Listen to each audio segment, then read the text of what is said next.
que les invito a que vayamos a la palabra del Señor. Vamos a leer la primera carta del apóstol Pablo a Timoteo, capítulo 3, versículos 14 y 15.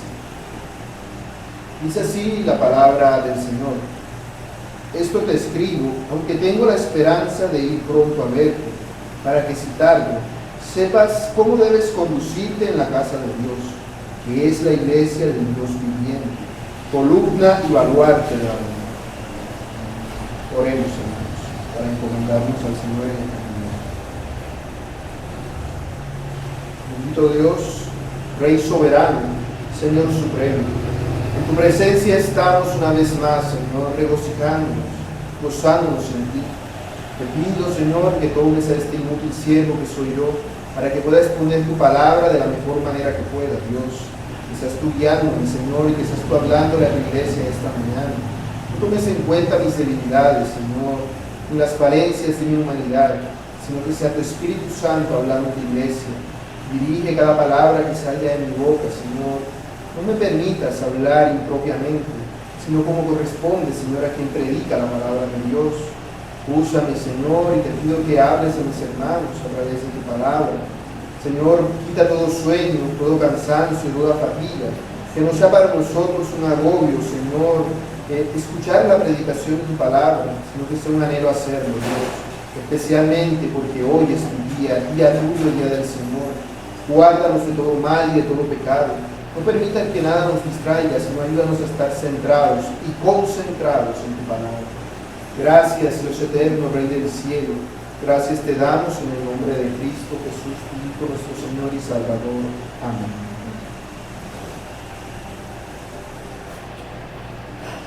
En cierta ocasión, un hombre le pidió a un amigo suyo que se encargara de cuidarle la casa, porque él tenía que irse de viaje.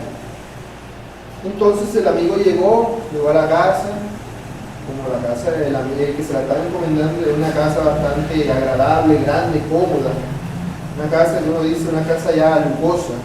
El amigo al principio llegó con miedo, con recelo, como que no toco nada porque vaya a partir algo aquí, no voy a ganar la lotería, con algo tan caro, con algo tan valioso.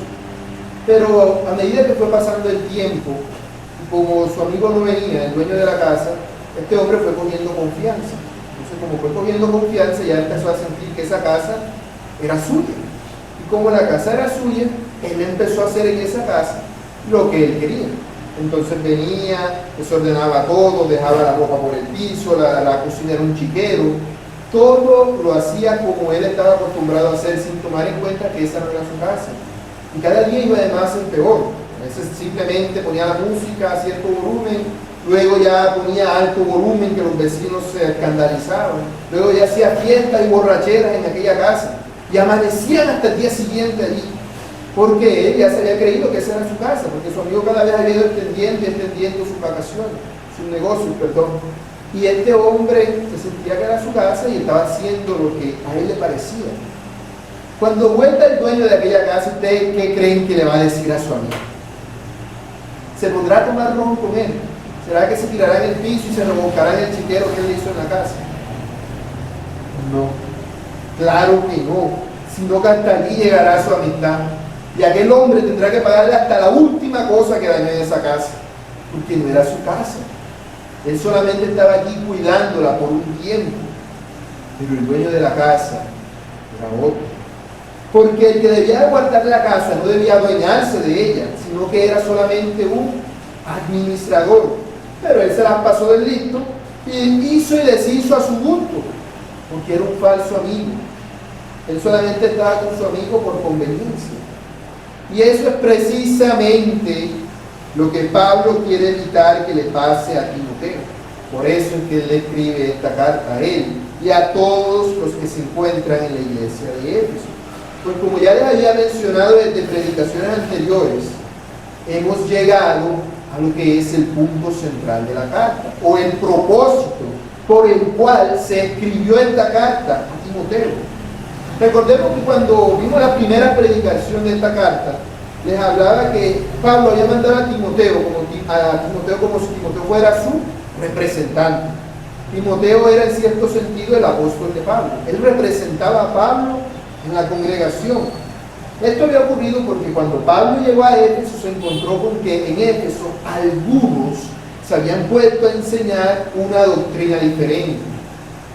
Cuando Pablo estuvo allí, acabó con ese asunto y se encargó de que Himeneo y Alejandro, quienes encabezaron todo este asunto, fueran entregados a Satanás. Pero Pablo sabía que él solamente estaba allí de paso. Dios lo estaba llamando a ir a otro lugar. Así que él no podía erradicar por completo esa doctrina allí. Por eso dejó a Timoteo en Éfeso, para que Timoteo se encargara de terminar lo que Pablo empezó. Pero Pablo, viendo que se iba pasando el tiempo y el Señor no le permitía volver a Éfeso para acabar lo que había empezado allí, se preocupaba. Y por eso le escribe esta carta a Timoteo. Por eso dice: esto te escribo, aunque tengo la esperanza de ir pronto a verte. Porque si bien Pablo tenía la esperanza de llegar hasta Éfeso y acabar con todo este asunto de la falsa doctrina una vez por todas, es decir, llegar, tomar su tiempo, enseñar a todos los hermanos, ver con cada uno de ellos qué es lo que pensaban, qué es lo que estaba pasando, él veía que ese tiempo no llegaba. Entonces él le escribe esta carta a Timoteo para que Timoteo vaya empezando lo que él quiere hacer, porque él es realista. O sea, Pablo no era como los predicadores de hoy que vienen y decretan y dicen: no, yo llegaré allá en el nombre. No. Pablo sabía que si era la voluntad de Dios, que no alcanzara a llegar a tiempo o antes de que algo ocurriera, Timoteo debe tener indicaciones más claras sobre lo que debía hacer. Por eso es que le está escribiendo esta carta, porque aunque sus intenciones eran muy buenas, él debía ser consciente de cuál era la voluntad de él para Dios y para Timoteo. Por eso es que Pablo le dice: para que si tarde, es decir, si tardo en regresar a ellos, sepas cómo debes conducirte en la casa de Dios. Porque Timoteo debe aprender lo que todos los creyentes debemos aprender: cómo debemos comportarnos en la casa de Dios. ¿Y por qué Pablo quiere que Timoteo sepa esto? Bueno, porque además de que está el asunto de que él sabe que no sabe cuándo va a poder regresar, si es que el Señor le permite regresar, que según muchos comentaristas dicen y creen que no, que nunca regresó a Éfeso. Él sabe que de todas formas él no es eterno y que la iglesia no puede depender de él, porque la iglesia no depende de Pablo, la iglesia depende de su Señor. Y entonces todos los creyentes deben aprender a comportarse en la casa de Dios. No pueden andar pendiente a que el pastor venga, o el apóstol, en este caso el apóstol Pablo, venga y nos diga cómo vamos a hacer, porque Pablo no podía multiplicarse ni podía estar en todas partes a la vez. Ellos debían ser capaces de solucionar estos asuntos por sí mismos. Pablo quería que Timoteo fuera capaz de hacerlo, y quería que los efesios también fueran capaces de hacer eso, porque Pablo sabía cómo él debía conducirse en la casa de Dios, pero él también quería que Timoteo y los efesios también supieran cómo conducirse. Pues algunos de los pastores de la iglesia, como ya dije, encabezados por Himeneo y Alejandro, habían empezado a enseñar o a meter en la cabeza de las personas una doctrina diferente. Y esto ya lo había explicado cuando expliqué el versículo 3 de esta carta, del capítulo 1. Pero les recuerdo, una doctrina diferente no es que ellos llegaron diciendo una herejía. O sea, no es que ellos llegaron abiertamente, no es que ellos llegaron y dijeron: bueno, Jesucristo no ha resucitado, se les apareció como un fantasma. No, ellos llegaron con una doctrina diferente. Ellos llegaron y dijeron: no, pero mira, a mí me parece que por los gobernantes no debemos orar. No, pero mira, a mí me parece que uno puede ponerse a discutir, después podemos orar, eso no importa. No, pero a mí me parece que las mujeres pueden enseñar en la iglesia. Eso no tenía nada de malo a los ojos de ellos. ¿Por qué? Entendiéndolo, o sea, entendiéndolo a lo que ellos estaban enseñando y lo que la gente estaba acostumbrada a pensar. ¿Por qué? Porque era algo que encajaba con cierta lógica que de pronto ellos habían llegado a tener en esa iglesia. Y como nadie les había dicho que eso no se podía hacer, entonces ellos asumieron: no, si no dijeron que no se puede hacer, entonces sí se puede hacer. Es la conclusión a la que llegaron. Por eso les enseñaron una doctrina nueva, una doctrina innovadora, diferente. Pero una doctrina diferente es una falsa doctrina. ¿Por qué no es la verdadera? Si algo no es lo verdadero, ¿qué más es? Es falso. es lo falso.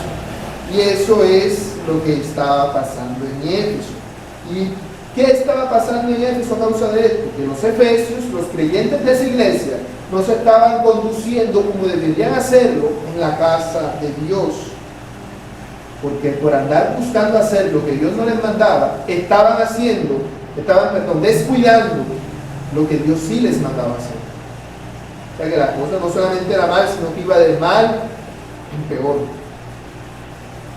Como ya dije, la verdad es un camino angosto y estrecho, y el que se aparta de la verdad, innegablemente está en la mentira, aunque sus intenciones sean las más buenas de todas. Por eso, Pablo no le dice a Timoteo cómo es que él no debe conducirse, o qué es lo que no debe hacer, sino que lo que él está diciendo es lo que sí debe hacer, qué es lo que él debe hacer para poder agradar a Dios, qué es lo que él debe hacer para que en la casa de Dios se haga lo que Dios dice. Por eso que Pablo le dice a Timoteo quién debe orar, cómo se debe orar, por quién se debe orar. Por eso que Pablo le ha explicado a Timoteo cuál es el rol del hombre y cuál es el rol de la mujer, y cómo deben ser los oficiales en la iglesia. Porque al explicarle esto, Pablo a Timoteo, que le está explicando cómo es que debe conducirse en la casa de Dios. Y eso debía aprenderlo Timoteo, debían aprenderlo los efesios, y debemos aprenderlo también nosotros. Por eso a este sermón le puse por nombre cómo debes conducirte en la casa de Dios. Y a esta pregunta le voy a responder con dos respuestas. Una respuesta es reconociendo dónde estás. Y la otra respuesta es reconociendo lo que debes hacer. Así que veamos esta respuesta a fondo. Primero, reconociendo en dónde estás. Vemos que esto está claro en el texto. El texto nos está diciendo, ¿en dónde estamos? En la casa de Dios. Pero, ¿qué será lo que a uno se le viene a la mente cuando nos dicen la casa de Dios? ¿Será que es el hogar? ¿Será que es un templo de arquitectura barroca, ese como que está en el centro, bien grande, como de la época colonial? ¿Qué es la casa de Dios? ¿Por qué se nos habla de la casa de Dios? ¿De qué estamos hablando? Bueno, para las personas de ese tiempo, cuando se les hablaba de las casas de los dioses, la idea que se les venía no era muy diferente a la que se le puede venir cualquiera hoy en día. Que se refiere a un templo, a un lugar, a un edificio. Porque en ese tiempo las personas tenían muchos dioses, que estamos hablando del contexto de Efesios, que era un contexto pagano. Ellos tenían muchos dioses, y cada uno de esos dioses ellos le construían templos, dependiendo de qué tan majestuoso o importante o significativo fuera el dios para ellos, así era el templo que le construían. Entonces, si el dios no era tan significativo o no le tenían muchas peticiones, le tenían una casita por allá olvidadita. Si era un dios al cual ellos acudían constantemente, hacían un templo bien grande. Esa era la mentalidad. ¿Por qué? Porque al hacer una casa para los dioses, ellos decían, si aquí vive Zeus, por decir algo, entonces si le hacemos una casa a Zeus, Zeus vive aquí, entonces nosotros podemos venir aquí y Zeus está obligado a responder nuestras peticiones, porque estamos en su casa, ahora nos podemos acercar a él y Zeus tiene que hacernos caso. Como si los dioses, o en este caso, el Dios verdadero, pudiese ser retenido en algún tipo de lugar que los seres humanos construyan, o como si pudiera retenerlo en algún objeto, porque es la misma idea básicamente. Y eso es algo que le suena, que nos puede sonar de algo si pensamos por lo menos en lo que la gente llama amuletos de la buena suerte. Porque ¿qué son esos amuletos de la buena suerte? La gente piensa que son objetos que atraen buena suerte sobre ellos, pero ellos no saben que el propósito original de esto es que eran objetos que supuestamente hacían ganar el favor de los dioses. Entonces, no, que el trébol de 4 hojas, no, que hay un dios que es el dios de la vegetación, y tú te encontrabas el trébol y vas a tener la cosecha más abundante ese año, porque ese dios te iba a dar ese favor. Y pensaban que en ese objeto estaba el favor del dios. Esa era la mentalidad pagana. El asunto es cuando esa idea se lleva con relación al Dios verdadero. Y eso es lo que se hace. El ejemplo más obvio, que no es pero el más obvio, son por lo menos las cosas de la liturgia católica. Cuando nosotros pensamos en un crucifijo, si una persona tiene un crucifijo por decoración, bueno, eso en sí mismo no es malo, pero El problema es que el que tenga tal cosa, sí o sí va a pensar que por tenerlo tiene la protección de Dios. Y puede decir que no, pero cuando tenga una situación terrible, se agarra, porque piensa que al hacerlo se agarra de Dios. Y piensa que Dios entonces está obligado a guardarlo y a protegerlo. Por eso es que en el ritualismo católico romano, uno ve que la hostia se la hace todo como una ceremonia y un rito y la guarda en una cajita en la parte de atrás del altar, porque eso es algo sagrado. Según ellos allí mora Cristo.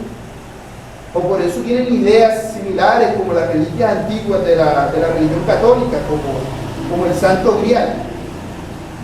¿Por qué se cree que Dios habita en estos tipos de lugares, de objetos? Porque ellos piensan que Dios puede ser contenido en objetos y en templos. Porque recordemos, las personas paganas pensaban que podían meter a Dios en templos y en objetos, como lo que se robó Raquel, los terrafines. Eran pequeños objetos que guardaban el favor de los dioses. Pero bíblicamente vemos que no es así. Dios no puede ser contenido por un objeto, ni mucho menos por un edificio o un local. De tal forma de que no porque nosotros nos reunamos aquí en este local ahora va a ser algo místico, mágico. Que cuando nosotros no estamos aquí, entonces no pueden mover nada porque están metiendo con Dios. Como si Dios habitara aquí o estuviera obligado a quedarse aquí encerrado cuando nosotros nos vamos. No, esa idea es totalmente equivocada. Como dice el apóstol Pablo en Hechos 17:24, el Dios que hizo el mundo y todas las cosas que en él hay, siendo Señor del cielo y de la tierra, no habita en templos hechos por manos humanas. Así que es obvio que Dios no habita en templos hechos por hombres. De hecho, los primeros discípulos de Pablo, con lo que empezó la iglesia de Éfeso, ¿en dónde se reunían? ¿Quién recuerda? Si ustedes recuerdan, se darán cuenta que los primeros cristianos en Éfeso no se reunían en un local, ni se reunían en la casa de un hermano. ¿Saben dónde se reunían? En una escuela de un hombre que se llamaba Tirano. Dice Hechos 19:9. Ahora, cuando uno dice escuela, no piensen que era un colegio de niños pequeños, no. Si era una escuela, es porque era una escuela filosófica. Ahí lo que se reunían eran filósofos. Había un filósofo que se llamaba Tirano, y ahí iban sus estudiantes a escucharle a él su enseñanza, sus discípulos. Entonces, ese señor les dejaba o les alquilaba el lugar a los hermanos en Éfeso cuando Pablo empezó la obra allí. Ahora imagínate, ¿de dónde estaban congregando? En un lugar santo no era. Estaban congregándose en un lugar pagano, básicamente. De lo más pagano que había, porque era un centro de filosofía, ¿va? Una universidad filosófica, y era que se estaban congregando. Si eso fuera así, entonces los filósofos entre semana pasarían asustados, porque cuando hablaran de filosofía se caería algo por ahí, si Dios habitara allí, porque estarían blasfemando el nombre de Dios. Entonces ellos dirían, no, fantasma, se asustarían, o algo así, porque si supuestamente Dios habitara en esa casa, cuando ellos enseñaran cosas contrarias a Dios, Dios le levantaría su ira contra ellos. Así que esa idea de que Dios habita en una casa es totalmente descartable. Por eso nosotros debemos quitarse de nuestro vocabulario el decirle iglesia a ciertos lugares. Porque no, que por la iglesia del centro, no, que la iglesia queda por allá. No, eso no es una iglesia, eso es un templo. Es un templo, no es una iglesia. Porque estamos hablando de la casa de Dios. Pero recordemos, si ustedes han dado cuenta, en el Antiguo Testamento a veces hay lugares en los cuales o a los cuales se les llama casa de Dios. ¿Significa eso entonces que Dios puede ser contenido en algún lugar? No, Dios no puede ser contenido por nada, sino por el contrario, Dios lo contiene todo. Todo está contenido en Dios, como dice Pablo en Hechos 17:28, porque en Él vivimos, nos movemos y somos. Sin embargo, para explicarle cuáles son estos lugares que se consideraban casa de Dios, leeré un texto que me parece clave, que es Éxodo 23:19, que dice: las primicias de los primeros frutos de tu tierra traerás a la casa de Jehová tu Dios. Aquí de qué se nos está hablando, de que hay una casa que es de Dios. Los israelitas tenían que llevar sus primicias, sus bienes y sus ofrendas a la casa de Dios. O sea que había un lugar al cual ellos llamaban casa de Dios. Pero ¿cuál era ese lugar? Uno pudiera pensar el templo no existía cuando eso. El tabernáculo todavía no había sido construido, era Éxodo 23 apurado. No. Entonces, ¿a dónde llevaban los israelitas todas las ofrendas, los diezmos, todas estas cosas, las primicias? Bueno, Deuteronomio 12:11 nos dice la respuesta. Dice: y al lugar que Jehová vuestro Dios escogiere para poner en él su nombre, allí llevaréis todas las cosas que yo os mando. Eso fue dicho por boca de Moisés. Entonces, ¿cuál es la casa de Dios? Es el lugar que Dios escogiere para poner su nombre allí. Esa es la casa de Dios. ¿Y a qué se refiere con nombre? A su manifestación, es decir, a sus atributos, a su gloria. Entonces, ¿qué entendían ellos por casa de Dios? Por casa de Dios entendían aquel lugar en el cual Dios decidía manifestar de una manera especial su gloria. Por ejemplo, nosotros recordamos cuando Jacob huía de casa de su padre por lo que había hecho, por haberlo engañado. Dice que él se acostó y tuvo un sueño. Y cuando tuvo un sueño, nos dice la Escritura que vio ángeles que subían y bajaban por una escalera hacia el cielo. Cuando él se despertó, ¿qué dijo? Dice Génesis 28:17. Dijo Jacob que aquel lugar no era otra cosa que casa de Dios y puerta del cielo. ¿Y por qué? ¿Por qué digo eso? Porque Dios se le manifestó a él. Dios se le manifestó en ese lugar en especial. Y así encontramos muchos otros ejemplos en el Antiguo Testamento que hacen alusión a este tipo de lugares. Como cuando Dios le dice a Moisés: quita tu calzado de tus pies, porque el lugar en que tú estás, tierra santa es. Eso no quiere decir que ese lugar pues, sea una tierra diferente, que tú la veas y la tierra sea de oro o algo, que brille. No tiene nada de especial el lugar en sí mismo. ¿Qué era lo que lo hacía santo? Que allí Dios estaba manifestando su santa presencia. Estaba haciendo una manifestación de su gloria, porque soberanamente Él decidió hacerlo así en ese lugar.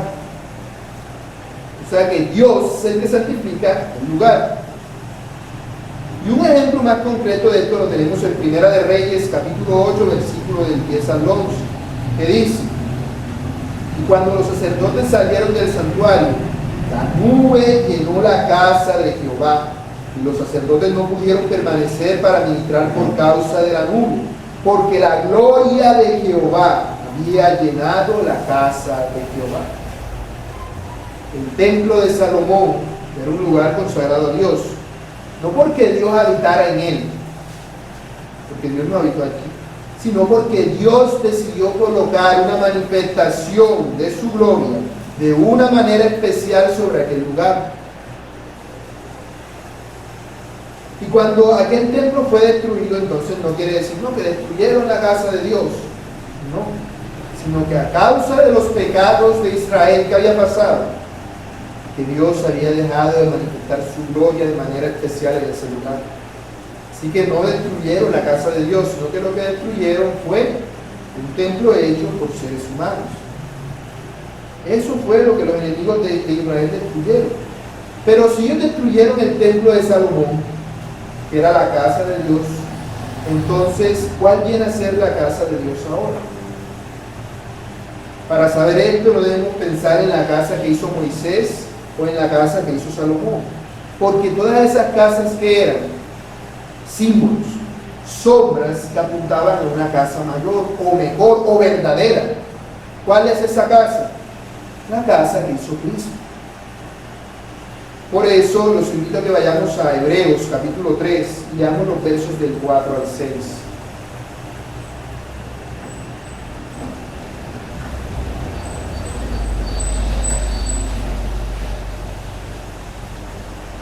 Dice Hebreos 3:4: porque toda casa es hecha por alguno, pero el que hizo todas las cosas es Dios. Y Moisés, a la verdad, fue fiel en toda la casa de Dios, como siervo, para testimonio de lo que se iba a decir, pero Cristo como hijo sobre su casa, o sea, Señor sobre la casa, la cual casa somos nosotros, si retenemos firme hasta el fin la confianza y el gloriarnos en la esperanza. La casa de Dios que conoció Moisés y los otros hombres del Antiguo Testamento solo eran una sombra de la casa de Dios que habría de venir, porque ellos eran siervos de Dios. Pero el verdadero Hijo de Dios, que es Cristo, ha construido la verdadera casa de Dios, que somos nosotros, los creyentes. Como dijo el Señor Jesús a la mujer samaritana, en Juan 4:21, mujer, créeme, que la hora viene, cuando ni en este monte ni en Jerusalén adoraréis al Padre. ¿Qué le está diciendo? Ustedes adoran al Padre donde Él decidió manifestar su gloria en un lugar particular o especial. Le está diciendo, ese lugar ya no va a ser en lugares físicos, sino que va a ser en individuos. Por eso dice que no van a tener que ir a una parte, porque ya tú eres la casa. A donde tú vas, Dios va contigo. Como dice en 1 Corintios capítulo 3, versos 16 y 17.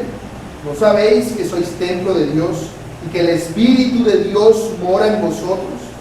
Si alguno destruye el templo de Dios, Dios le destruirá a él. El templo de Dios, el cual sois vosotros, santo es. Dios no vive en templos hechos por manos humanas. Dios vive en ti, si es que tú has nacido de nuevo y has venido a ser casa de su Espíritu Santo. Como dice en 2 Corintios 6:16. ¿Y qué acuerdo hay entre el templo de Dios y los ídolos? Porque sois el templo del Dios viviente, como Dios dijo: habitaré y andaré entre ellos y seré su Dios, y ellos serán mi pueblo.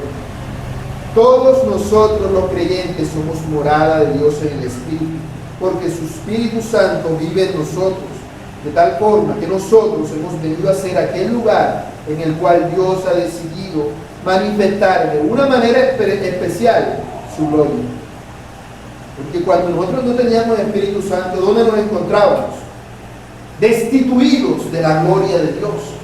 Una vez que el Espíritu Santo viene a nosotros, la gloria de Dios está en nosotros. Así que hemos sido una vez más no, hemos sido como seres humanos, hemos sido instituidos, injertados en la gloria de Dios. Este concepto es mucho más radical que se te dice que la casa de Dios es un templo. Porque si la casa de Dios solamente es un local, por así decirlo, entonces tú mientras estás aquí te comportas y vienes de una manera reverencial, generosa, pero cuando vas a tu casa puedes hacer cualquier disparate y cualquier locura, porque la casa de Dios ya no sería allí. Pero si a ti te dicen que la casa de Dios eres tú, quiere decir que a donde tú vayas debes comportarte como corresponde, porque tú siempre estás en la casa de Dios como creyente que eres.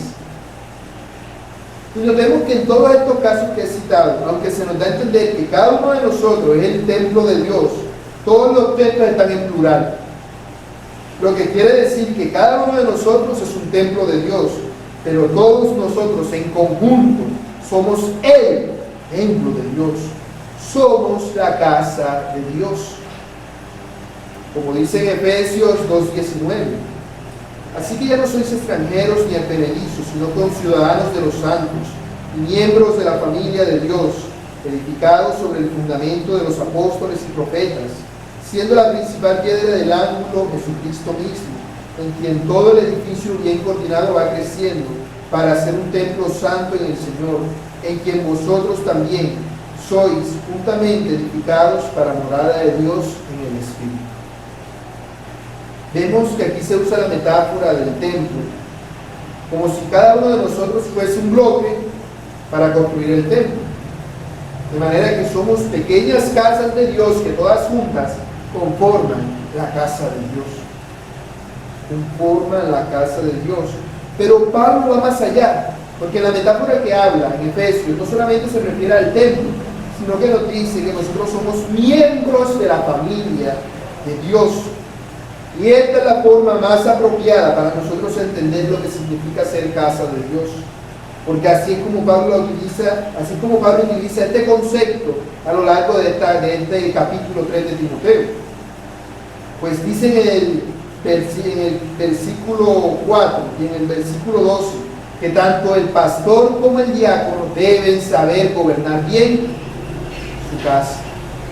Eso es lo que significa que el pastor y el diácono deben tener las sillas bien puestecitas, mantener bien puestecito, deben tener todo arregladito, porque si no, no lo gobernaron bien. No. Cuando dice que deben saber gobernar bien su casa, ¿a qué se refiere? A su familia.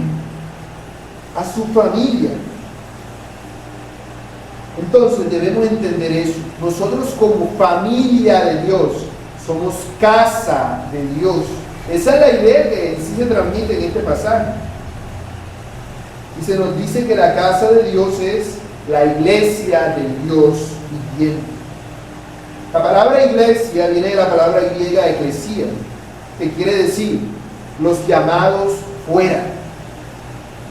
Como los israelitas cuando estaban en Egipto. ¿Ellos dónde estaban? En Egipto. ¿Y qué pasó con ellos?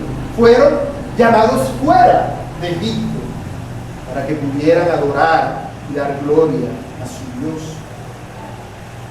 Por lo que podríamos decir que la iglesia son ese conjunto o asamblea de personas que han sido llamadas fuera del mundo de pecado a vivir una vida santa para la gloria de Dios.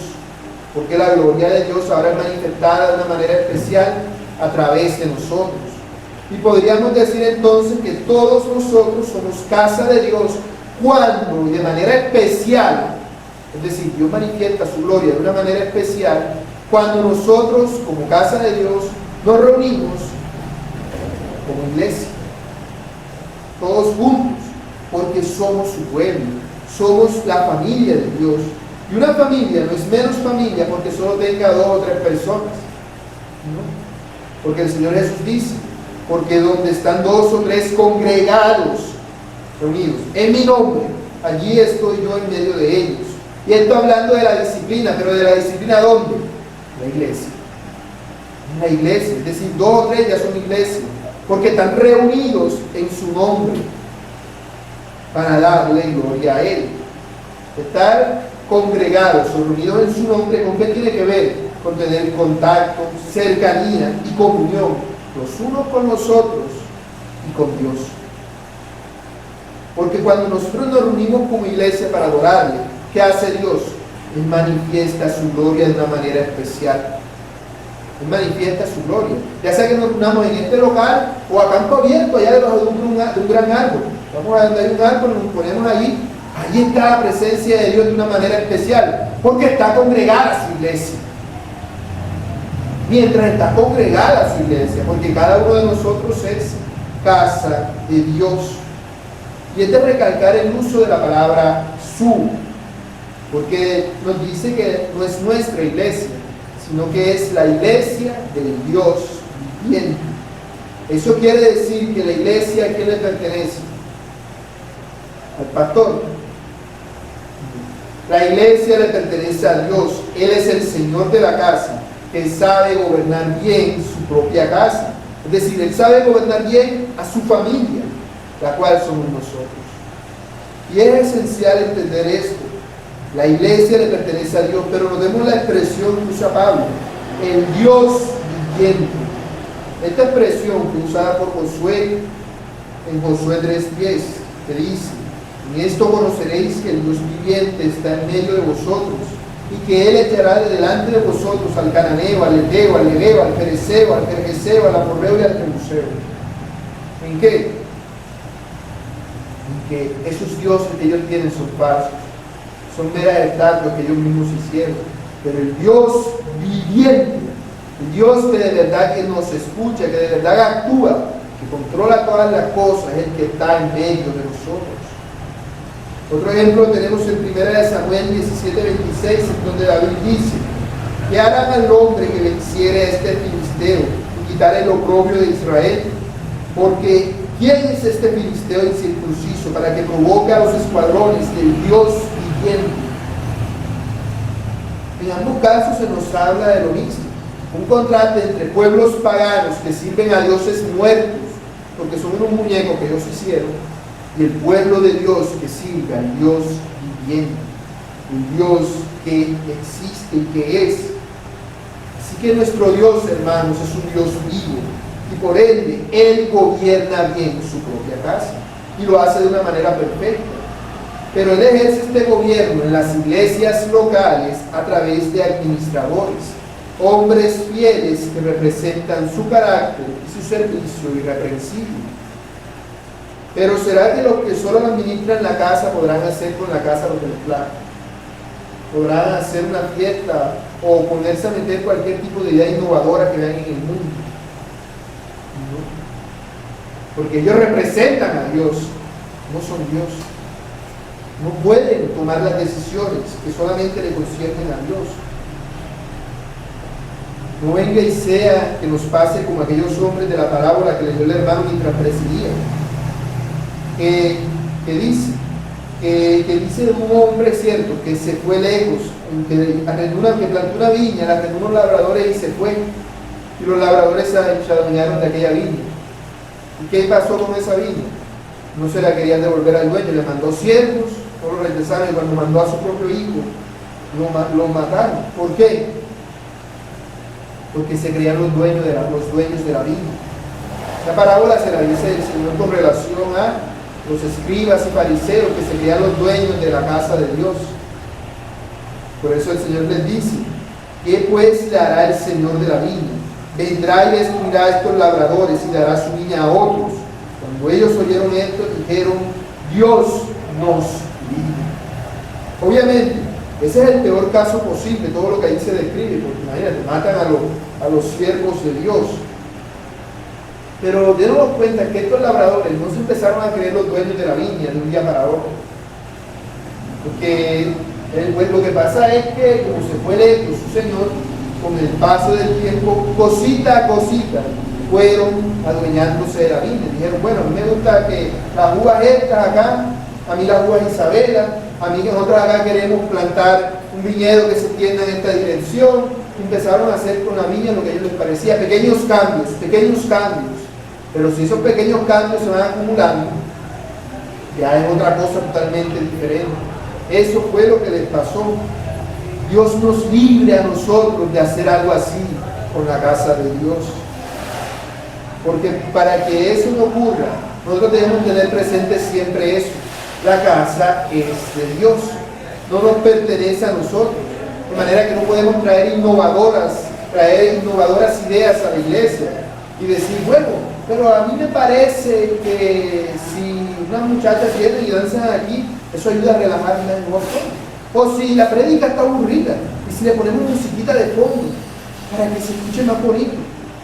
No, pero a mí me parece que de pronto el que canta muy feo. Vamos a buscar un cantante profesional, o por lo menos que haga un grupo de alabanza que dirija la iglesia y que eso es lo que se escuche. Le metemos ideas innovadoras a la iglesia. ¿Qué están haciendo? Lo mismo que los labradores, lo mismo que el hombre al que se le prestó la casa. Están haciendo con la casa de Dios lo que no les concierne, lo que no deben hacer, porque se están tomando a la ligera el hecho de que es la casa de Dios. Y eso claramente es pecado, porque es ir contra lo que Dios dice. ¿Por qué es ir contra lo que Dios dice? Porque el hecho de que Dios no prohíba algo no quiere decir que Dios avale algo. No porque Dios diga: no pueden hacer esto, quiere decir entonces que sí, que podemos hacer lo que Él no prohíbe. No, que Dios en ninguna parte dice que no se puedan poner películas en la iglesia. Solo la Biblia no lo dice por ningún lado. Entonces, si se puede, vamos a poner hoy noche de película. Y vamos a vender a tanto la entrada para recolectar, para ayudar. La iglesia. Es la iglesia. Esa no es la forma que Dios estableció. Si Dios no ha dicho algo, porque no se debe hacer así. Dice Deuteronomio 12:32: cuidarás de hacer todo lo que yo te mando, no añadirás a ello, ni de ello quitarás. A Dios no solo no se le quita, sino que además no se le añade. Porque en el momento en el que yo digo: a mí me parece, o yo pienso, o yo creo, ¿qué estoy haciendo? Estoy diciendo: lo que Dios dijo no es suficiente, hay que mejorarlo, está desactualizado, vamos a actualizarlo. Eso es pecado. No importa si mis intenciones son muy buenas, las buenas intenciones no justifican el pecado. Levíticos 10, 1 y 2 nos habla de Nadab y Abiú, ¿cierto? Nadab y Abiú, hijos de Aarón, tomaron cada uno su incensario y pusieron en ellos fuego, sobre el cual pusieron incienso, y ofrecieron delante de Jehová fuego extraño, que él nunca les mandó. Y salió fuego de delante de Jehová y los quemó, y murieron delante de Jehová. Dios, básicamente nos está diciendo que Dios los mató. ¿Por qué los mató? Porque quisieron agradar a Dios de una forma que Dios no lo había mandado. Sus intenciones quizás fueran buenas, pero Dios no dijo sí. No consultaron a Dios, no les importó lo que debían hacerlo. Y se condujeron delante de Dios como a ellos les parecía, sin tomar en cuenta que era la casa de Dios, no de ellos. Por eso es que tú, dice Pablo a Timoteo, debes saber cómo conducirte en la casa de Dios. Porque la casa de Dios es la iglesia del Dios viviente.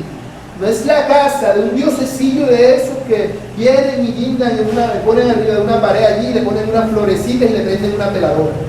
No, esa no es la casa de la que se está hablando aquí. Es la casa del Dios vivo, no de un Dios falso. Esos dioses no tienen vida. Tú puedes coger una estatua de esa y tirarla contra el piso. ¿Qué te va a hacer ella? Métete con Dios y con su casa y sabrás que te están metiendo en algo muy grave y terrible.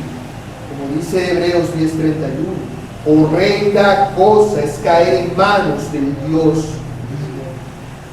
Horrenda cosa, porque es un Dios vivo, es un Dios real y tenemos que rendirles cuentas a ese Dios. Por eso es que Pablo ha dado a Timoteo todas las instrucciones que él ha venido dando hasta ahora y las que les va a seguir dando después de este capítulo. Porque nosotros no podemos conducirnos en la casa de Dios como a nosotros nos parezca, sino como Dios manda.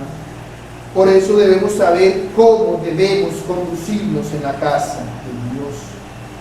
Pero entonces, ¿cómo es que debemos conducirnos en la casa de Dios? Es decir, ya entendemos que si la casa es de Dios, hay cosas que no podemos hacer. Pero entonces, ¿qué es lo que sí podemos hacer? Bueno, para poder saber esto es necesario tener presente la segunda respuesta que le di a esta pregunta, reconociendo lo que debes hacer. Para poder entender esta respuesta debemos comprender la última metáfora que Pablo utiliza para referirse a la iglesia. Pablo dice que la casa de Dios es la iglesia del Dios viviente. Casa de Dios, una metáfora. Iglesia del Dios viviente. Y ahora viene y se refiere a la iglesia como otra última metáfora. Columna y baluarte de la verdad. Y para entender esta metáfora debemos tener presente qué es lo que, claro, Pablo debía tener en mente cuando dijo esto. Muchos comentaristas dicen, y yo estoy de acuerdo, que Pablo, al referirse a columna y a baluarte de la verdad, tenía en mente el contexto directo de la iglesia de Éfeso, es decir, de su situación cultural. Imagínate que tú eres una persona nueva que llegas al Éfeso de aquel tiempo y tú ves que es una ciudad muy grande, lujosa, ostentosa, que hay muchos tipos de cosas allí, wow, mira cómo se ve esto, mira cómo son las casas de bonitas y los parques, wow, mira el comercio, cómo está. Y tú verías muchas cosas que te llamaban la atención, pero había una que resaltaba apenas las personas llegaban a Éfeso: la idolatría. Cuando tú llegabas a Éfeso, en ese entonces, lo primero que veías era el gran templo de la diosa Artemisa, o Diana, como le dicen los romanos. Era lo primero que veías.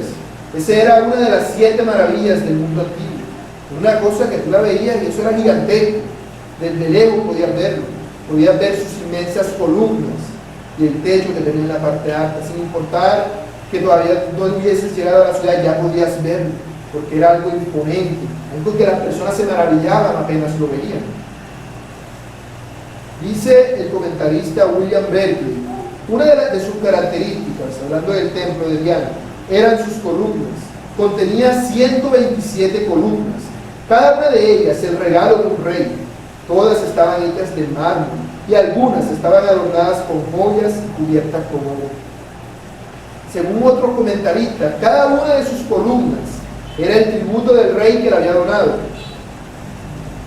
Y entonces representaba al rey, tenía escrito el nombre del rey al que le pertenecía. Y si había una decoración, era para que las personas dijeran: wow, mira, el rey de Corinto mandó esta columna. Ese es el rey, se nota que tiene bastante dinero, bastante plata. O sea, para que elogiaran al rey. Entonces, por eso había algunas columnas más decoradas que otras en aquel lugar. Lo que más era evidente, obvio, como ya dije, el techo, que se veía desde lo alto, porque era sostenido en alto por aquellas grandes columnas. Y lo más probable es que cuando Pablo se refiere a la iglesia como columna, lo haga en referencia a este tipo de columnas. No pensemos columnas así, pensemos columnas así.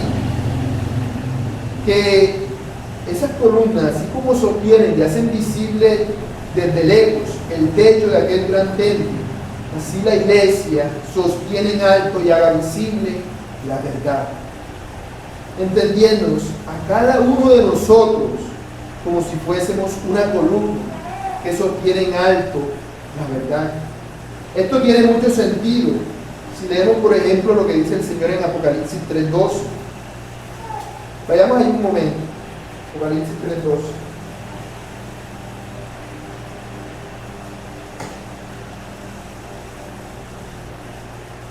Dice el Señor Jesús a la iglesia de Filadelfia, y por extensión a todas las otras iglesias, incluyéndonos a nosotros, que su recompensa por vencer es, dice: al que venciere, yo lo haré columna en el templo de mi Dios, y nunca más saldrá de allí, y escribiré sobre él el nombre de mi Dios y el nombre de la ciudad de mi Dios, la nueva Jerusalén, la cual desciende del cielo de mi Dios, y mi nombre nuevo. La recompensa por sostener en alto la verdad, ¿cuál es? Que Dios mismo te constituye columna de su templo, que Dios mismo coloca en ti el adorno y el nombre que le corresponde a Él. Porque recordemos, ¿cuál es la casa de Dios? El lugar en el cual Dios decide manifestar su nombre. Eso es lo que viene a ser un creyente. Cuando una persona viene a ser creyente, cuando viene a ser casa de Dios, el nombre de Dios viene sobre él. Y se le promete esto mismo, pero mucho mejor, como recompensa. Porque tú eres ese lugar en el cual Dios ha decidido manifestar de una manera especial su gloria. Por eso es que tú quieres y tú puedes hacer algo que los que no conocen a Dios no pueden. Tú puedes darle gloria a Dios. Nosotros, aunque quisieran, que no quieren, porque no quieren, pero aún si quisieran, no podrían, porque están destituidos de la gloria de Dios. Pero tú sí puedes hacerlo, porque eres casa de Dios. ¿Qué mayor recompensa puede haber que esta?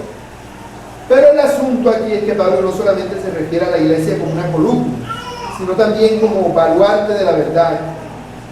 Así que veamos qué es un baluarte, porque con esta palabra hay un asunto.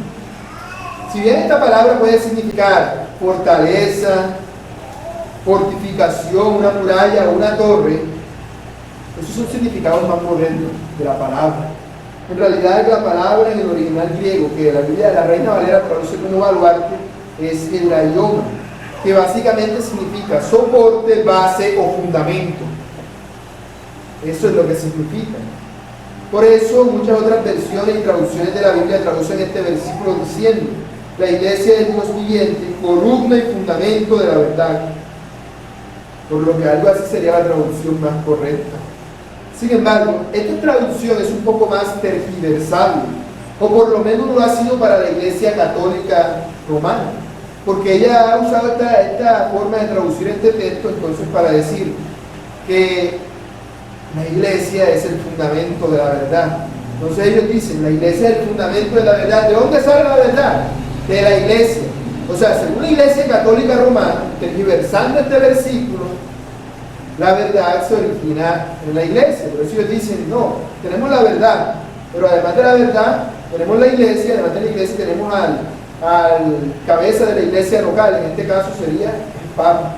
Y dicen: el Papa es palabra de Dios, él es el que sostiene la verdad, y por eso tienen la Biblia en último lugar. Tienen la Biblia, la iglesia y el Papa, porque ellos se aprovechan de un versículo como este, lo tergiversan de la mejor forma que pueden, para decir que la verdad nace de la iglesia. Pero siendo sinceros, eso está muy lejos de ser lo que Pablo está queriendo decir aquí, porque eso nada tiene que ver con el contexto. La iglesia no es el fundamento de la verdad. El fundamento de la verdad es el fundamento de los apóstoles y profetas, como dice Efesios 2:20, que nosotros sabemos que es escritura.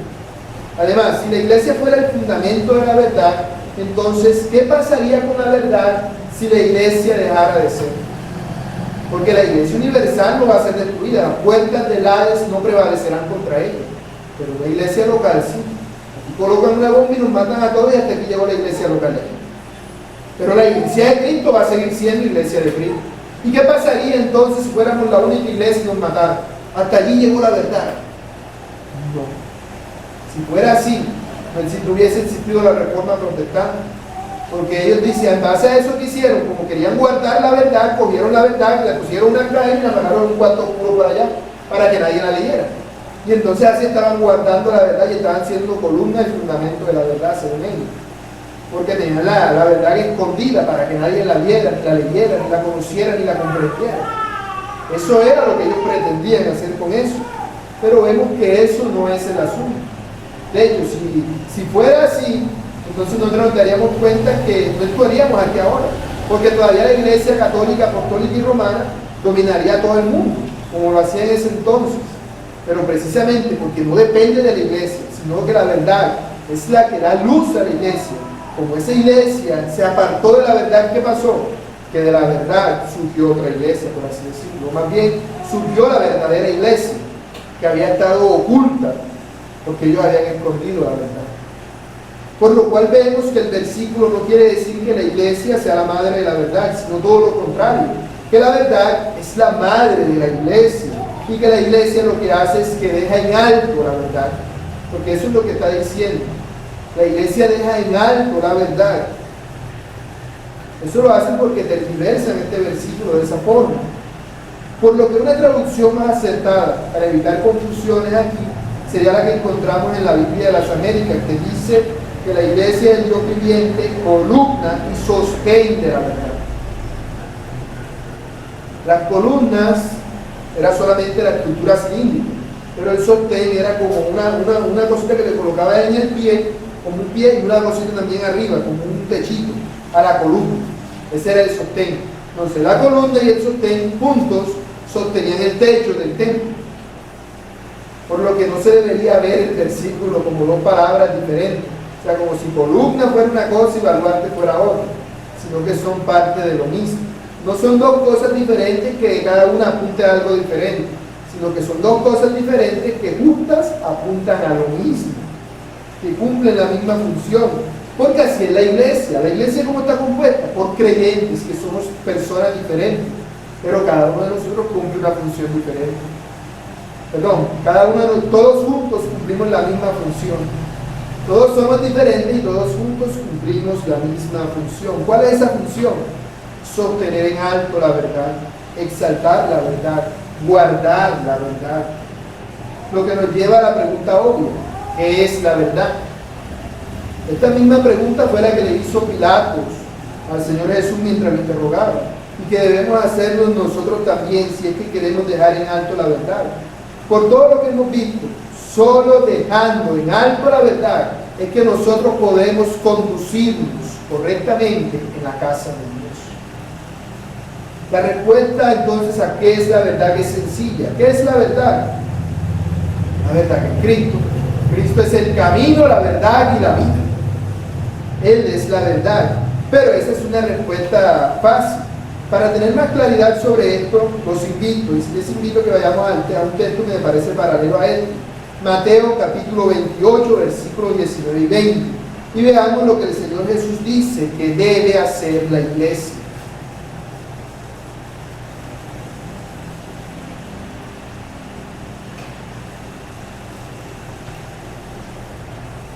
Dice el Señor Jesús: por tanto, id y hacer discípulos a todas las naciones, bautizándolos en el nombre del Padre, y del Hijo, y del Espíritu Santo. Y aquí lo que debe hacer la iglesia: y enseñándoles que guarden Guarden la verdad, ¿cierto? Guarden todas las cosas que os he mandado. Y aquí yo estoy con vosotros todos los días hasta el fin del mundo. Ahora sí, ¿qué es la verdad?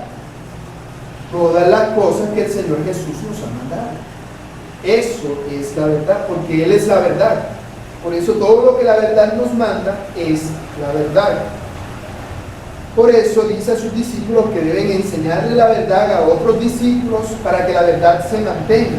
Y deben guardar la verdad. Es decir, no deben ni quitarle ni añadirle. La verdad debe seguir siendo verdad. Por eso, cuando hablamos de guardar la verdad, no se refiere a coger la verdad y encerrarla en un cuarto para que nadie la toque, o meterla en un castillo en lo alto de una torre, sino que guardarla significa guardarla en tu corazón para ponerla por obra, de tal forma que la verdad sea divertida. Si cada uno de nosotros hacemos eso de forma individual y colectivamente, seremos una iglesia que deja en alto la verdad, y en consecuencia seremos columna y baluarte de la verdad. Porque ¿qué es la verdad? La verdad que es el glorioso evangelio del Dios bendito y todo lo que se deriva de él, es decir, la sana doctrina. Por eso Pablo ha enfocado tanto acerca de lo que es la doctrina, la falsa doctrina, la diferente doctrina y la sana doctrina. ¿Y dónde encontramos la sana doctrina? En su palabra. Porque la iglesia no inventa la palabra de Dios, no la altera según le convenga, sino que la apoya, la protege, la ve como un tesoro sagrado. Deja que ella dirija cada uno de sus pasos y la da a conocer al mundo entero con todo lo que es, dice y hace. Porque piénsalo, hermano, si Cristo ya te salvó y te libró de tus pecados, ¿por qué te ha dejado en este mundo todavía con este cuerpo pecador? Si sabe que vas a seguir pecando. Porque Él quiere que no lo hagas. Él quiere que tú mismo digas no a la mentira y digas sí a la verdad. Y le des gloria a Dios guardando la verdad. Que representes a Dios delante de este mundo impío y pecador. Él quiere que nosotros como iglesia y tú como individuo seamos todos juntos casa de Dios. Nuestro Dios no nos ha salvado para hacernos felices, sino para que seamos columnas en su santo templo. Porque entre más majestuosa, limpia, decorada y bonita es la columna, más en alto se deja el nombre del que la mandó a construir. Por eso la palabra de Dios es algo tan valioso y preeminente entre nosotros, los que en verdad somos casa de Dios. Por eso cuando tú llegas aquí, lo primero que ves es el púlpito. Lo primero que ves al frente es el púlpito. Porque tenemos la predicación de la palabra de Dios como lo esencial en la casa de Dios. Porque predicar su palabra es lo que el Señor nos ha mandado a hacer. Las sanas palabras de nuestro Señor han sido entregadas a la iglesia para que la iglesia las mantenga vivas, puras, intactas y las pase de una generación a otra hasta que Él venga. Y para que eso pueda darse, la iglesia tiene que mantener su misión de ser columna y baluarte de la verdad. Porque nosotros debemos pasar la verdad a nuestros hijos y ellos a su vez a los hijos de sus hijos hasta que Cristo venga. Para que cuando Cristo venga encuentre fe en la tierra, encuentre fe cimentada en la verdad, su palabra en la tierra. Es como una carrera de relevos. En la carrera de relevos cada corredor lleva un bastón. Bastón se llama testigo. Ese testigo se lo pasan al corredor que va adelante. Y el corredor que va adelante al que va adelante. Y así hasta que llegan al final.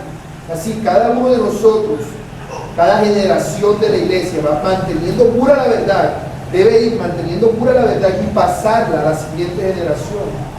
Para que la verdad se mantenga pura e intacta. Siempre. Y cuando digo esto de verdad, debemos tener presente que cuando la verdad, o más bien cuando digo la palabra, no me refiero a un libro. No, porque si bien con la iluminación del Espíritu Santo somos enseñados a través de ese libro, llamado Biblia, a lo que me refiero es a que su palabra, es decir, que lo que dice ese libro, se vivo en ti. No es que vas a hacer como la iglesia católica, vamos a preservar pura la verdad hasta que Cristo venga, vamos a encerrarla acá para que nadie la toque, el libro. No, es que la verdad que dice ese libro sea viva en cada uno de nosotros. Eso es ser columna y baluarte de la verdad. Pero ¿qué pasará si eso no ocurre? ¿Qué pasará si la iglesia no es o deja de ser? Puede ser que haya sido, pero que en una generación se apartó y dejó de ser columna de la verdad. Lo que va a pasar es que esa va a dejar de ser una carrera de relevos y se va a volver el juego del teléfono roto. Tú ves el niño jugando al teléfono roto y le dices al que está de primero, cruz blanca, y le preguntas al que está del último, dime a ver qué te dijeron, guineo morado. Guineo morado, si los guineos son amarillos, ¿de dónde sacas eso? No, yo no sé, el que venía antes de mí me dijo eso.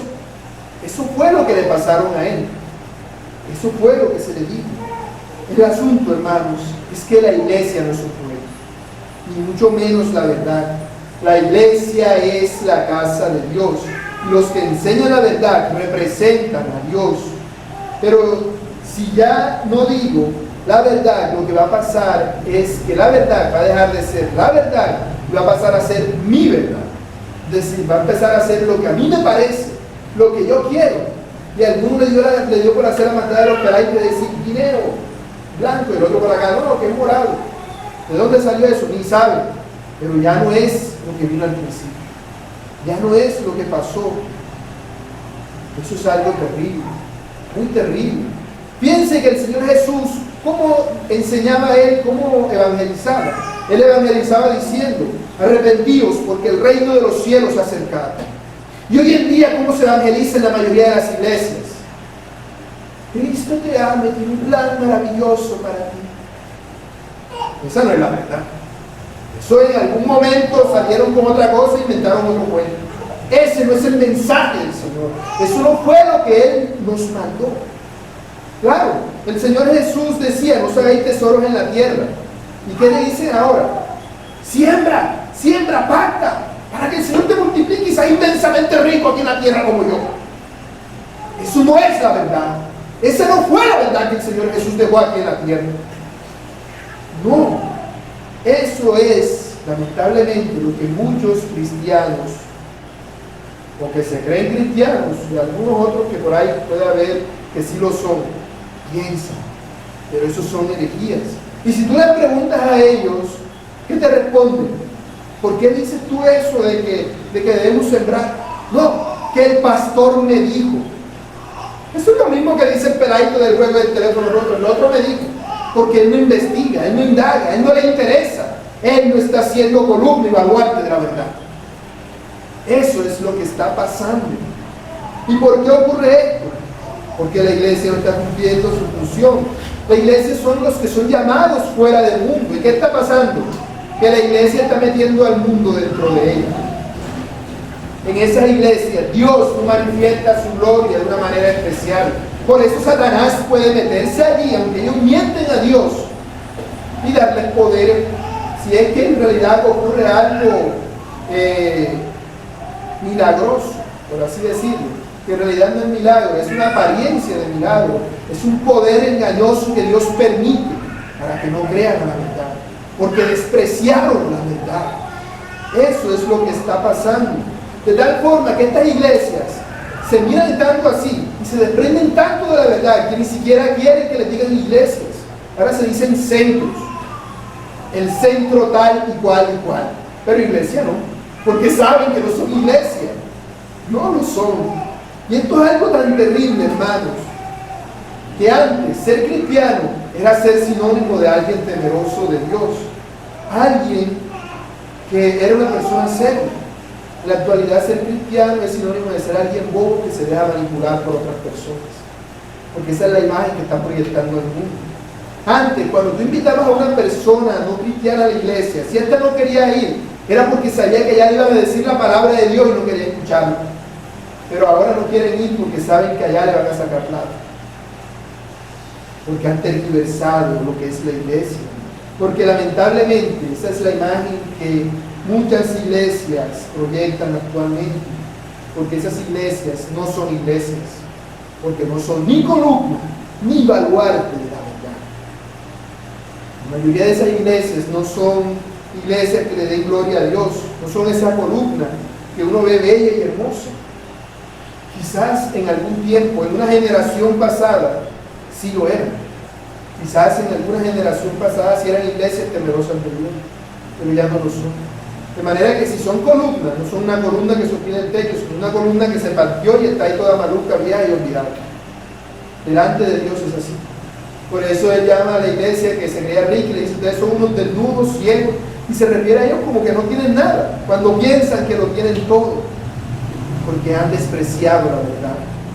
Cuando tú llegas a una de esas iglesias, lo primero que ves no es el púlpito, es la batería.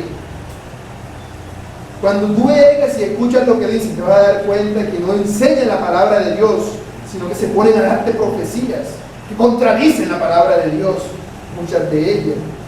Ya no se exhorta a los creyentes a que mortifiquen el pecado, sino que les promueven el ego para que sean más pecadores. Ya no se aconseja con la Biblia, sino con charlas motivacionales. Ya no se canta a Dios como iglesia, sino se da un concierto para que la gente esté muy contenta y entretenida, entre muchas otras cosas que pervierten la verdad de Dios, porque no ven la iglesia como casa de Dios, sino como la casa de ellos. ¿Qué creen ustedes que hará el Señor con aquellas iglesias cuando vuelvan? ¿Qué creen ustedes que hará el Señor con aquellos que por seguir una doctrina diferente a la de las Escrituras no se han conducido como deben en la casa de Dios? En aquel día le dirán al Señor: Señor, Señor, profetizamos en tu nombre y en tu nombre echamos fuera demonios. Eso es lo que hacen, en profecía echan fuera demonios, y en tu nombre hicimos muchos milagros, que convierten el agua en vino, como le echan una yerba. Eso es lo que van a decirle al Señor. ¿Y qué le va a decir al Señor? Nunca os conocí, apartaos de mí, hacedores de maldad. El tormento será peor para aquellos que manipulen la verdad, porque la verdad del glorioso evangelio del Dios bendito no es un juego. No es algo con lo que yo pueda decir. En la Biblia dice: pero a mí me parece que eso ya no aplica. A mí me parece que debe hacerse de esta forma. Porque en el momento en que yo haga esto, ¿qué va a pasar? Que voy a dejar de conducirme como corresponde hacerlo en la casa de Dios. Por eso es que Timoteo debía aprender cómo debía conducirse en la casa de Dios, porque él debía guardar la verdad y debía inculcar la verdad a los hermanos de la iglesia de Éfeso, para que no anduvieran enseñando doctrinas diferentes y prestando atención a fábulas y genealogías interminables, sino viviendo la sana doctrina, porque la casa es de Dios, no de ellos. Uno no hace en una casa ajena lo que a uno le parece, sino lo que el dueño de la casa dice que se hace, porque si no se va a meter en problemas con el dueño de la casa. Y el dueño de la casa en este caso es Dios. Y como ya dije en el versículo que cité anteriormente, si ese es el caso y tú estás haciendo eso, entonces agárrate duro, porque horrenda cosa es caer en manos de Dios mismo. Aplicaciones. Hermano, lo primero que debes tener presente de todo esto es que Dios no te mandó a ti a ser innovador, no te mandó a ti a ser original, a que andes proponiendo cosas nuevas.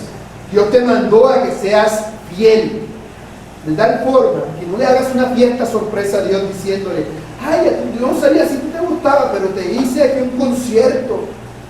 No, Dios no te mandó a hacer eso. Y no pienses que lo que el mundo piense de ti no importa, porque sí importa, porque tú eres casa de Dios, y por extensión lo que piensen de ti lo van a pensar de Dios. No podemos decir ellos allá y nosotros acá, porque precisamente para dar buen testimonio de Dios es que todavía estamos aquí en la tierra y no nos han llevado al cielo.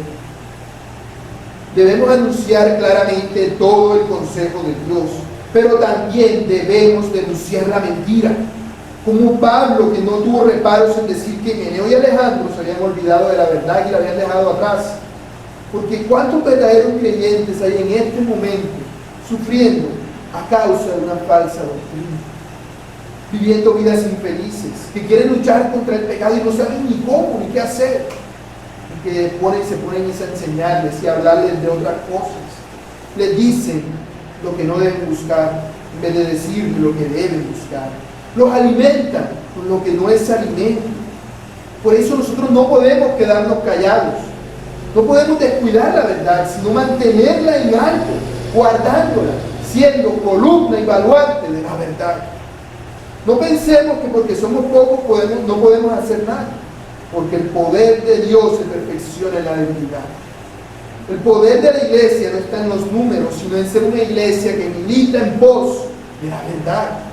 Como dijo Martin Lloyd Jones, la iglesia es igualmente iglesia, tenga un puñado de personas o tenga una gran multitud. Lo que importa en la iglesia no son los números, ni su organización, es la pureza doctrinal. Por eso no podemos desanimarnos por las circunstancias, sino ser luz en medio de la tiniebla. Debemos dejar claro, no solo con nuestras palabras, sino con nuestras vidas, con nuestros hechos, que somos una iglesia diferente, que no somos como las demás iglesias del montón, que predican a un Jesús diferente. Debemos dejar en alto la verdad, debemos hacer evidente a todo el mundo que nosotros somos familia de Dios. Pero para poder hacer esto como congregación, tú como individuo debes ser consciente que eres casa de Dios y debes tomarte en serio tu función como tal. Por eso debes aprender cómo conducirte apropiadamente en la casa de Dios. Debes reflejar el carácter y servicio irreprensible de Dios, de Cristo nuestro Señor. Y esto solo lo podrás hacer si tú como individuo eres columna y baluarte de la verdad. Ahora bien, me parece que el concepto en general está claro, pero me gustaría ser un poco más específico sobre lo que tienes que hacer tú para ser columna y baluarte de la verdad.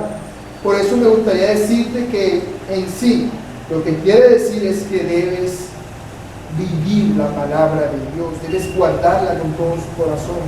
Y para explicar esto usaré 7 puntos que usa el pastor John MacArthur para explicar cómo se vive la palabra de Dios.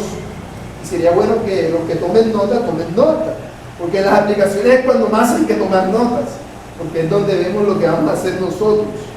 Primero, debes creer la palabra de Dios. Que si tú no crees todo el consejo de Dios, no podrás vivir la palabra de Dios. ¿Cómo sirvo yo a Dios? Responde Pablo en Hechos 24:14. Sirvo al Dios de mis padres, creyendo todas las cosas que en la ley y en los profetas están.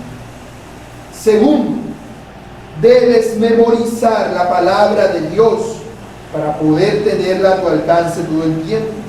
Como decía el salmista en el Salmo 119:11, en mi corazón he guardado tus dichos para no pecar contra ti. Tercero, debes meditar la palabra de Dios para poder aplicarla a tu vida diaria. Como dice Josué 1:8, nunca se apartará de tu boca este libro de la ley, sino que de día y de noche meditarás en él, para que guardes y hagas conforme a todo lo que en él está escrito, porque entonces harás prosperar tu camino y todo te saldrá bien. En cuarto lugar, debes estudiar la palabra de Dios para poder entenderla y usarla correctamente. Como dice en 2 de Timoteo 2:15, procura con diligencia presentarte a Dios aprobado, como obrero que no tiene de qué avergonzarse, que usa bien la palabra de verdad. Quinto, debes obedecer la palabra de Dios, porque de nada sirve que la memorices, que la creas, que la medites y que la estudies si no vas a obedecerla. Como dice el Señor Jesús en Lucas 11:28, bienaventurados los que oyen la palabra de Dios y la guardan. Sexto, debes defender la palabra de Dios, porque la verdad siempre recibirá ataques. Y tú, como casa de Dios que eres, debes dejar en alto la verdad. Como dice en 1 de Pedro 3:15, presentar defensa con mansedumbre y reverencia ante todos los que os demanden razón de la esperanza que hay en vosotros. En séptimo lugar, debes proclamar la palabra de Dios. Pues el Señor Jesús te manda en Mateo 28, 19, a que vayas y hagas discípulos a todas las naciones, bautizándolos en el nombre del Padre, y del Hijo, y del Espíritu Santo. Solo haciendo toda esta cosa podrás saber individualmente cómo debes conducirte en la casa de Dios. Si todos en la iglesia vivimos el Evangelio, ten por seguro que tú no vas a andar por ahí diciendo, que mi pastor dijo, sino que en lugar de eso dirás, la Biblia dice, y sabrás lo que dice, y sabrás cómo se aplica, y podrás defenderla y dejarla en alto ante todos los que buscan blasfemarla y ir en contra de ella. Y si todos hacemos eso, toda la iglesia, nos conduciremos todos juntos como debemos en la casa de Dios. Y entonces sí, seremos columna y baluarte de la vida. Oremos.